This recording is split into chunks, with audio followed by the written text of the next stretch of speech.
Throughout history, every video game console has been remembered not only by the games in its library, but by those that never saw the light of day.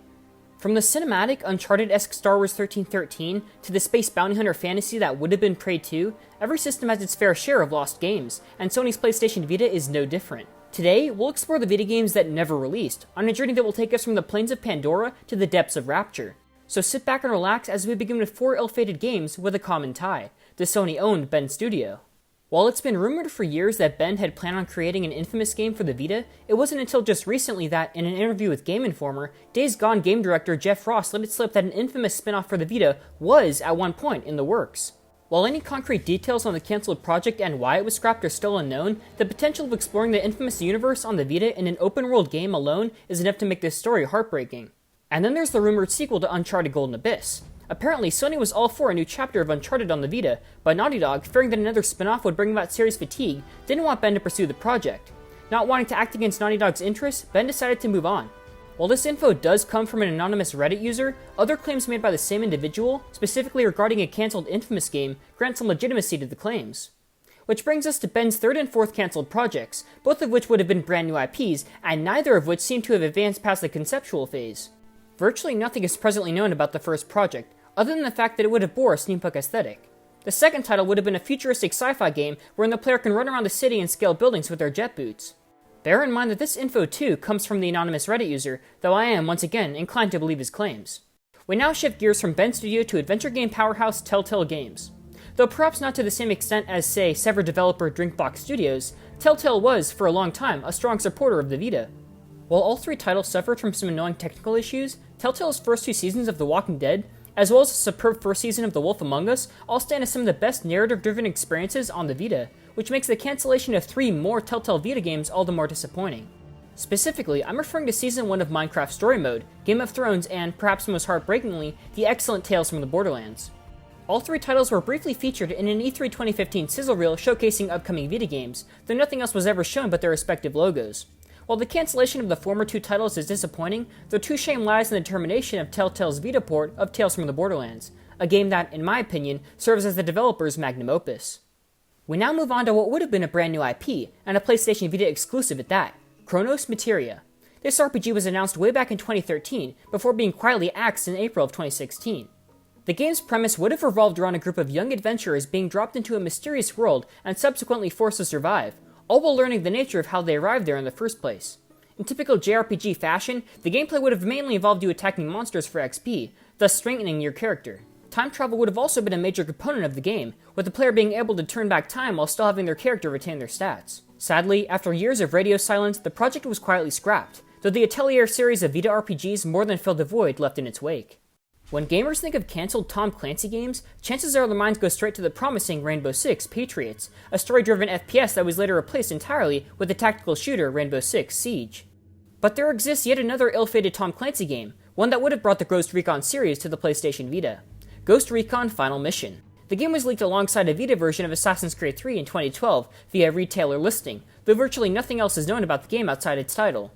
Given the fact that AC3 Liberation was revealed and released that same year, chances are Final Mission was, at one point, a reality, potentially being worked on at Liberation developer Ubisoft Sofia. While Ghost Recon Predator and Advanced Warfighter 2 for the PSP were by no means great games, it would have been interesting to have another third-person shooter on the Vita to compare to Zipper Interactive's Unit 13. Next we have the Diablo-esque, loot-driven, dungeon crawler RPG Warriors Lair.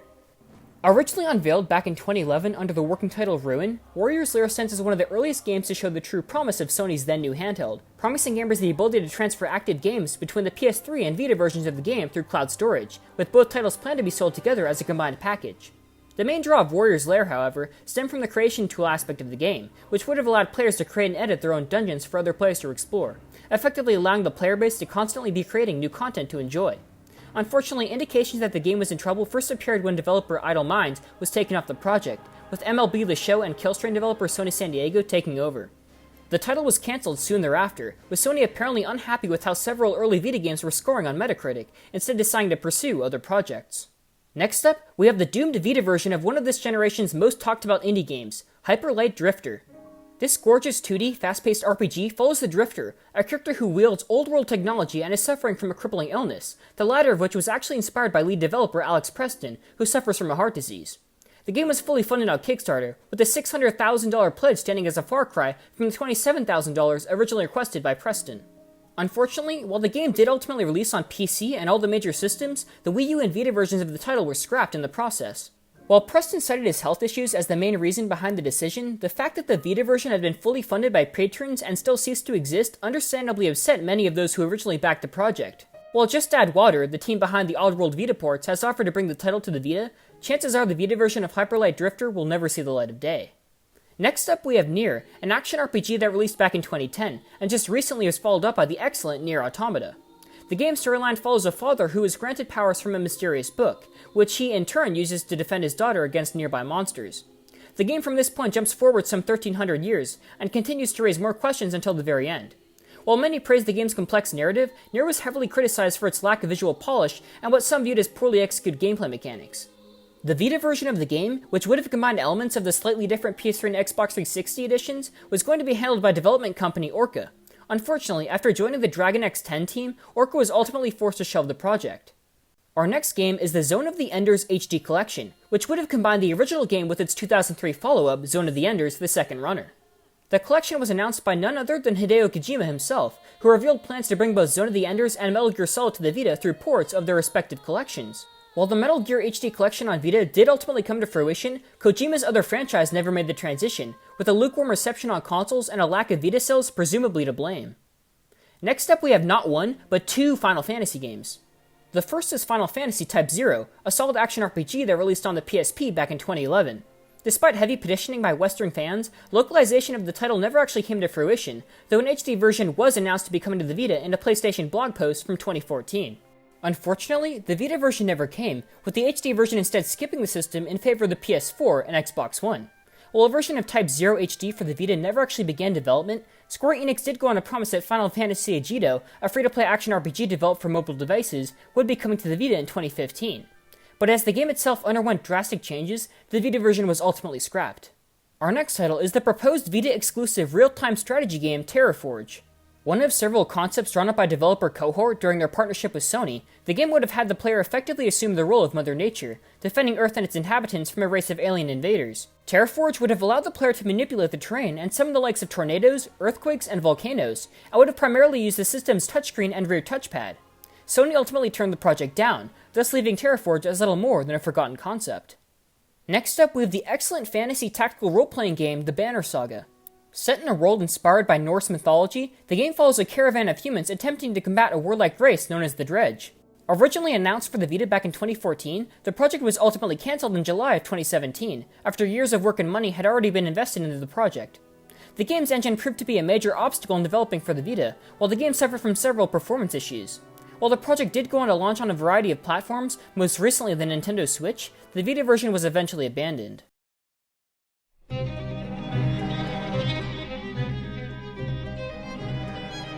Which at last brings us to our final game, a project anticipated by Vita gamers for years, and the title that played a key role in influencing me, personally, to buy Vita back in 2012.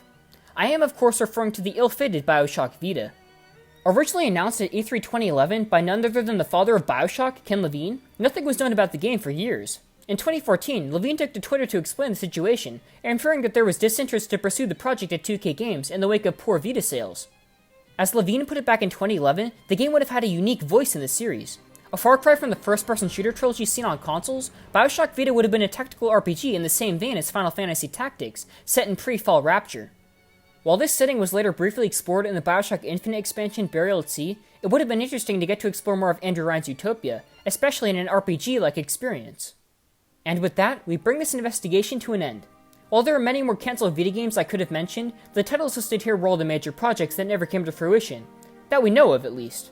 As always, thank you all for tuning in. Your support and enthusiasm for my videos and the Vita in general is what keeps this channel producing content. For all things PlayStation, cancelled or otherwise, feel free to subscribe. Until next time, this has been Fixation.